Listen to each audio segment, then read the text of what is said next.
sun is rising and I'm in the middle of my morning run to the lake. I take a slight detour toward a bench next to the tennis courts at Bistro Street in Evanston. This is what my family calls the bench. We paid the city to put a little plaque on it in honor of my dad after he passed. It says, "Love you always, Poppy." Poppy is what his 12 grandkids call him. He knew his grandchildren were perfect. End of discussion. My dad could go up to a cop on the corner and after 3 minutes be listing the names of his grandchildren. My dad was one of the few people, maybe the only one, whose voice is always in my head. He was enthusiastic, opinionated, lovable, difficult, impossible, all at the same time. And of course, he's still talking to me.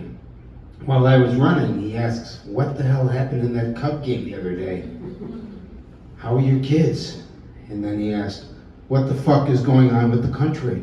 It was a fair question. That's my dad. I tap the bench and keep running. I don't listen to music when I'm running, I just let my mind wander. As I run, I start thinking about another question from a Talking Heads song. It's a song that came up just last week in someone's story called "Once in a Lifetime." There's a line in the song that goes, "And you may ask yourself, well, how did I get here?" So I start thinking, this takes me to a faraway place. Somewhere in Eastern Europe, I've never known where, and my dad and mom's families, like more than 2 million other Jewish people, came here. Both sides of my family moved to New York late in the 19th century. Everyone has an origin story. My family lived in a crowded tenement buildings, people on top of each other. You had to learn how to get along or just complain. The word is kvetch.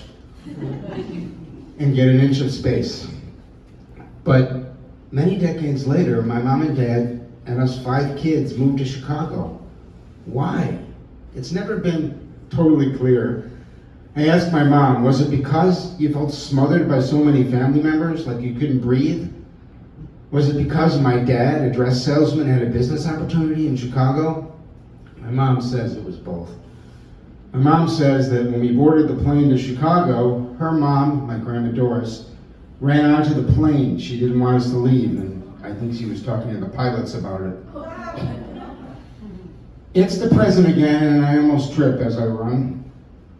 But I imagine what life would have been like for my parents and me and my 4 brothers and sisters when we moved here in 1965.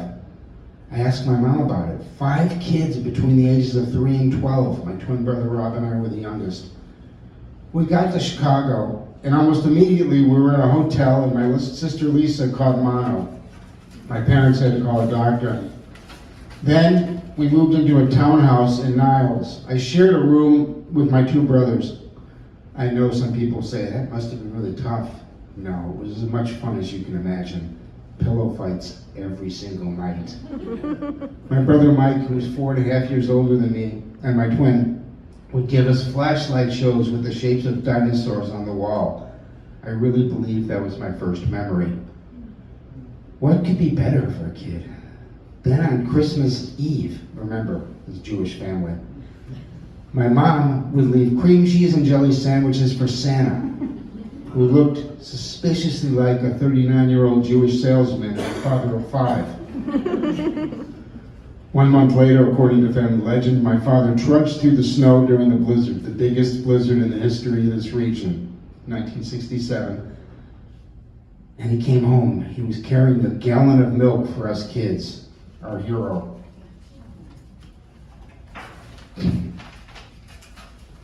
Years later, I asked my mom how they did it, how they actually moved with 5 young kids to a new city. And she said it was an adventure.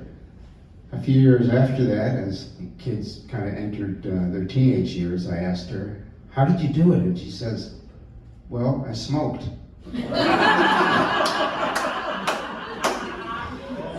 I keep running and thinking about my family's past. After 2 years in Niles, we moved to Deerfield, where I grew up. I went to high school in Highland Park. Last night, I went to my sister's house in Highland Park for Passover. You were there. Which, if you're not a member of my tribe, I'll just say, Passover commemorates the biblical story of the Exodus in which the Israelites were freed from slavery in Egypt. I got that from Wikipedia because I'm pretty secular. And somehow, people kept moving. It sounds familiar, right? They say it's a celebration of freedom, family, and faith.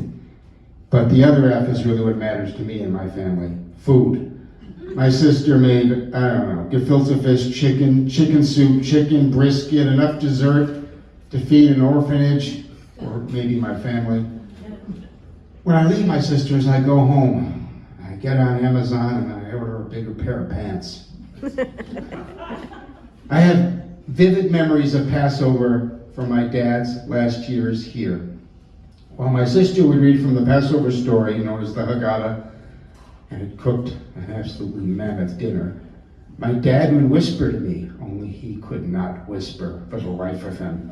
He'd say, "Hey kid, give me a cup score." Everybody would think he was just so rude. But I'd get him the score. I'd come back and give him the details. My brother-in-law Wayne, in the solemnity of this religious moment, and with respect for the meaning of this Passover story, and to honor his wife, my sister, he would then ask me, "So, were there any home runs?" Fast forward to this morning, because things go by fast. I'm walking this time in the rain. I'm walking to the bench. I'm there with my sister Wendy, my sister Lisa, my brother-in-law Wayne, my brother Mike, and my mom, who is now 94 years old. Today is the 14th anniversary of the day my dad passed. And we're still telling stories. And my dad, of course, is still talking to us.